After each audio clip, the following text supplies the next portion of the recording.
the distressing thing, those of us who are all the lawyers are also considered officers of the court. And we're trained to believe in the impartiality of especially the Supreme Court. And I've got to say, our faith has been shaken. They look corrupt. The process used to appoint them was rigged, and they appear to be partisan hacks. And it's really a very distressing situation for our American democracy. That was Congresswoman Zoe Lofgren right here in this program 2 months ago, warning about what became our tragic new reality today, our new normal. The Supreme Court targeting openly the rule of law in America, effectively killing any chance of legal accountability for an ex-president who tried to overthrow an election, free and fair one, deemed so by his own administration, ahead of the next election 4 months from now, one in which he is ahead in most polls. Joining our coverage, former January 6th Select Committee member, Democratic Congresswoman Zoe Lofgren of California. Tim and Andrew are still with us. Congresswoman, your reaction? Well, I had feared something like this. The court has basically turned its back on the proud history of our country, where no man is above the law.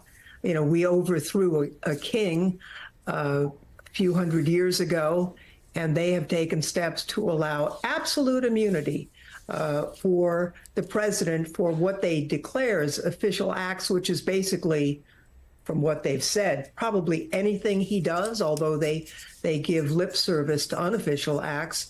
I mean, they basically had said anything the president says and does is within the penumbra of his official acts. That's not what the Constitution says. It's not what the founders intended. It's not what our democracy needs.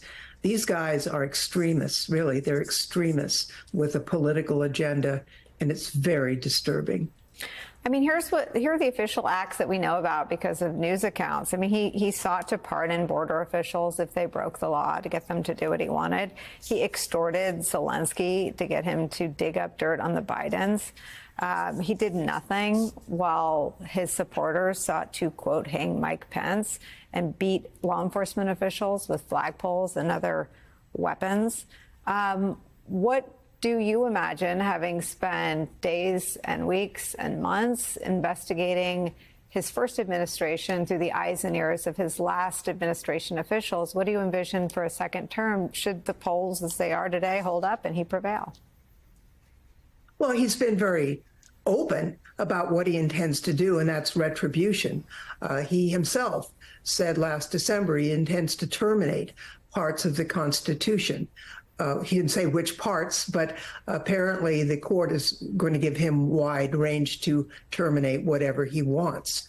You know, he summoned a mob to Washington, knowing they were armed.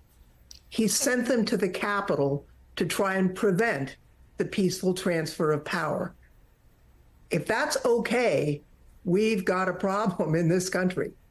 And certainly in the debate the other night, he would not commit to accepting the election results this November unless he won. So we've got a problem here. If he cannot be accountable, if any president cannot be held accountable under the laws that exist, that's a complete departure from our history. I guess, you know, theoretically, President Biden, acting within the scope of his official duties, could dispatch the military to take out the conservative justices on the court, and he'd be immune. Think so? Hey there, MSNBC fans. I'm Luke Russert, and be sure to join me, Rachel Maddow, Jen Psaki, Lawrence O'Donnell, Steve Kornacki, Joy Reid, and many more September 7th in Brooklyn, MSNBC Live Democracy 2024. Click on the link for ticket information. We will see you there.